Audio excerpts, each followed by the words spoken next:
Finding eternal youth is the most sought-after area of modern science. According to American gerontologists, today humanity is on the verge of understanding the mechanisms of aging. This means that someday there will be ways to overcome them. But how will the world change if people around stop dying? How many people can the Earth support?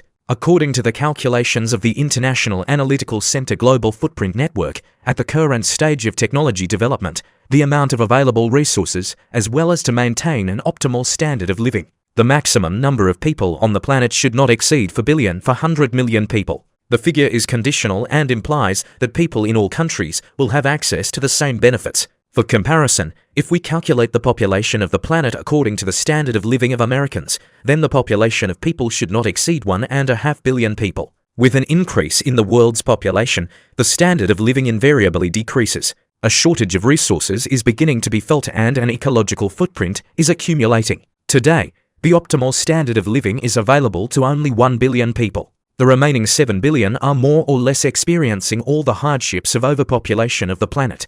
It is assumed that if one of the leading countries finds the elixir of youth and some of its population stops aging, this will lead to a colossal impoverishment of the third world countries. If all people stop aging and dying from diseases at once, then with the current population growth, our population will grow to 30 billion people in 100 years. Of course, immortality will not be a verdict for the planet and humanity. One way or another, the population will be stabilized. If people stop dying from old age and disease, then hunger, crime and wars will replace these misfortunes. The curious thing about this issue is how human physiology will change. It is assumed that some hormonal processes will cease to affect the immortal individual. Sexual desire, fear, stress, ambition and all that evolution has created in order for a person to hurry up to live will no longer matter. According to British anthropologist Keith Yates, an immortal person's perception of time will change. Subjectively, it will seem that the years are passing faster. The reason lies in the decrease in the flow of new information, impressions that we receive from the outside world. The younger an individual is, the more new impressions are stored in his memory, and the longer the time seems to have been lived. Adults live by a certain algorithm. Work, home, the usual rest. There are fewer new experiences. Time passes quickly and imperceptibly. Is it scary to imagine how quickly the years will fly by for an individual who has lived 200, 300 and 400 years? Immortality will become like a life sentence. The whole planet will turn into a dungeon. Everything in this dungeon will already be familiar and you will not get out of it. Boredom will overtake a person. Gaining immortality is one of the favorite subjects of fantasy literature and one of the most sought-after areas of modern science development. But what happens to a person if he stops aging? Will the psyche be able to withstand eternal life?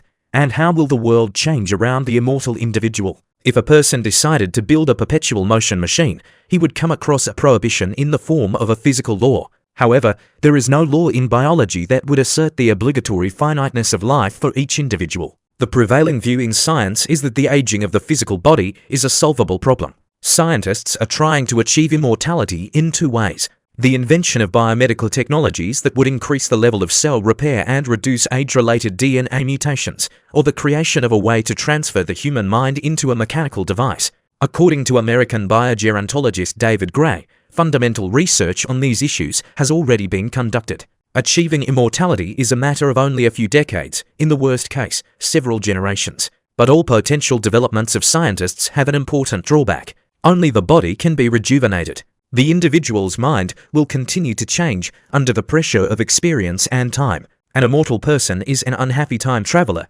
doomed to an eternal life spent alone. According to the English mathematician Keith Yates, a person's perception of time changes with age. Over the years, it subjectively runs faster. The reason is the amount of new information, impressions coming from the environment. The younger a person is, the more impressions are stored in his brain and the time spent seems longer. An adult who has been taught to live by a certain algorithm experiences fewer impressions, which means that time flies faster.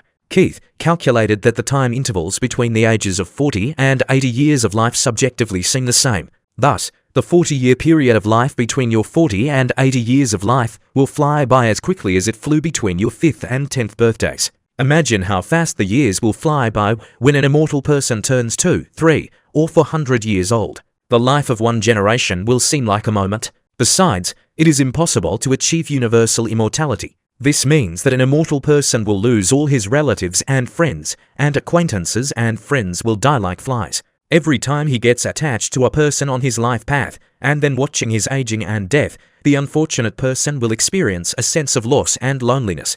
Let's imagine that not one person received immortality, but everyone around him. How will the norms of daily life change then? For example, marriage for the rest of your life is simply impossible in such a world. People get bored with each other, can't bear a tragic event, and so on. In the modern world, 70% of all marriages end in divorce. How many of them will there be in the world of the ever-living? It's the same with friends who sooner or later stop communicating. With relatives, which can be countless. Eternal life can lead to eternal depression due to constant loss. Fear is the main limitation of a person and of any creature in general. An immortal person will not feel fear. Imagine that you are playing a computer game. So that your character does not die, you will play carefully and deliberately. What if you enter a code for immortality? Then you can do anything without thinking about morality and consequences. In life, everything will happen exactly the same way, and if 9 people refuse such behavior out of respect for themselves and others, then the 10th can do terrible things. Sooner or later, an immortal person will know all the pleasures, travel the whole world and begin to miss the impressions. This situation can be compared to a life sentence. The whole planet will turn into a prison cell, a place where every crack on the wall is familiar. The person will be alive, but what to do with this life? What is it for? 95% of people simply will not be able to find a place in the world. Perhaps this is just speculation, and immortality will turn out to be happiness for any person. But taking into account world experience, under current norms, morals and conditions, eternal life may turn out to be a curse, not a blessing. Therefore, the pursuit of eternal youth is a waste of time. Earthly life is beautiful because it ends. Everything that is born will die sooner or later. If we manage to prolong the life of what we call the body, it will be for a short time. And investing time and money in this is not very rational. Our immortality is hidden in our awareness that there is no death, that the shell we call the body is temporary. The time will come when it will fall into complete disrepair and we will move into a completely different state. That's when we master the conscious transition from one state to another. This will be the discovery of our immortality. It will be like changing our clothes. Our soul also changes bodies, but it remains unchanged. And when we become aware of it, become one with it, then completely new perspectives will open up before us. Our past lives will be revealed to us. We will see the reasons for what is happening to us. We will find out what is destined for us. And in the death of the body, we will see not the end, but the beginning of a new life. Water evaporating does not disappear without a trace. It passes into a new state, steam, and then returns to earth in the form of rain.